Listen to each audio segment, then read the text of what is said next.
Does anybody realize that big oil has got more money than they know what to do with? And this shithead's crying about how they're losing money. And that was, who would have seen a thing like that coming? As soon as this comes back, and with the cutting, the energy business will come back and it'll come back strong. So we're working. The energy business is very important to me. Of course it is. We're going to build it up. This really hurt the energy business as much as any other business because it totally knocked out. The supply kept coming. And by the way, there was a lot of oil with this hit. When is enough is what I want to know. Pretty low, which is a very good thing.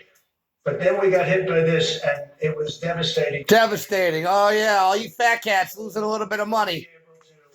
$1 billion profits every quarter. Whee! And then you're going to reduce the supply a little bit. It'll equalize, and it's going to be great again. We will make the energy business great again. We will get richer and richer. We're independent now. We're totally independent on energy. We want to keep it that way. Go ahead. Secretary, you should perhaps clarify whether the government is considering taking stakes in energy companies. Well, the president has asked me to work with the Secretary of Energy, and we're looking at a whole bunch of alternatives. It would be premature for me to comment on any one of them, but the president has asked us to look at the range of alternatives. Is that one of the alternatives? Again, you can assume that's one of the alternatives, but there's many of them. Well, one of the alternatives we can think about, Steve, and just sitting here watching, we could buy, the United States is the largest user of oil.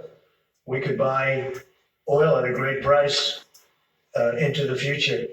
That gives them the infusion they need, and we have oil at a great price into the future. So that's something I'd like you to think about. It is Likewise, as you've suggested. Yeah, likewise, I told Steve, we're the biggest user of the airlines, the United States government.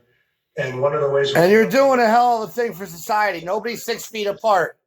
Why is that? Why you got all those people in a room, nobody's 6 feet apart? You're the commander-in-chief of everyone, okay? Supposed to be leading by example. With some cash, and in the meantime, we're flying the people of our country. It's a bunch of bullshit is all it is. When the airlines get back, they will get back. But so we're thinking in terms of. Let's bail the airlines out too. They got $1 billion profits every quarter. But as an additional incentive. Well, the shit ton of money they made. What they spend out of their pockets. Which I've liked from the beginning. Don't do that. And we're not up there. But look, the fact is the airlines are going to be fine the way it is now. But I like that as an additional help for the airlines. I like it both ways. I like it for us too. We're the largest user of the airlines. So you buy tickets. I don't know. This sounds good, right? If we get a good discount. Wyoming appreciates what you're doing for the energy industry. Well, Wyoming is great. They're great. And they're lucky to have you. Sorry Yes, to interrupt, please. but first I want to thank you and your administration. Your involvement on the OPEC deal was incredible, vital. It wouldn't have happened without what you did. Your whole team has been very focused on energy. I do think one issue that a number of us are starting to have concerns about is there are big American financial institutions that the federal government has helped many times. They're going to do well with regard to facilitating some of the CARES Act stuff. They're starting to discriminate against American energy companies, discriminate against investment in my state, in Alaska. And I think it's going to be really important. These big Wall Street banks that want the federal government to help support them, and then they discriminate against a critical sector of the U.S. economy.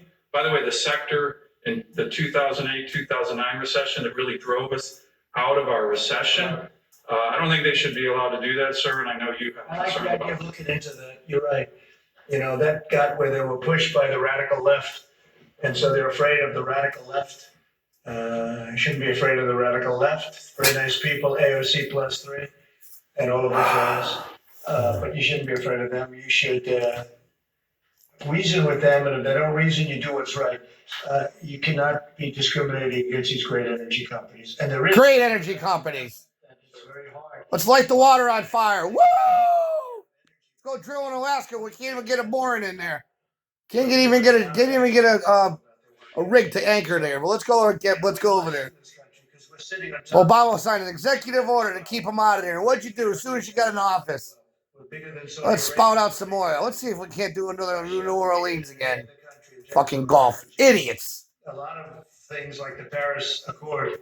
The Paris Accord basically took your wealth away, didn't give you the advantage. And I said I won't sign it because it took the wealth of this country away because they didn't want us to use our energy. They didn't want us to use our No shit, asshole, because it's global warming. tremendous wealth. You know, one of the interesting. Right. Light it all on fire, dick face. Saudi Arabia, and you look at the big, vast waterways that we patrol.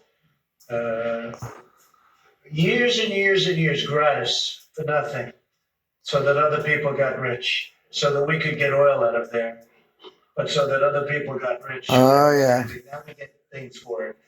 But we don't have ships very much in there anymore. And with all of the conflict and all of the things, they kept. I wish you people would wake up and smell the coffee, because this is just total bullshit. We're sitting on so much, and it's happened really over the last 3 years, 3.5 years. We've made it. One thing that happened.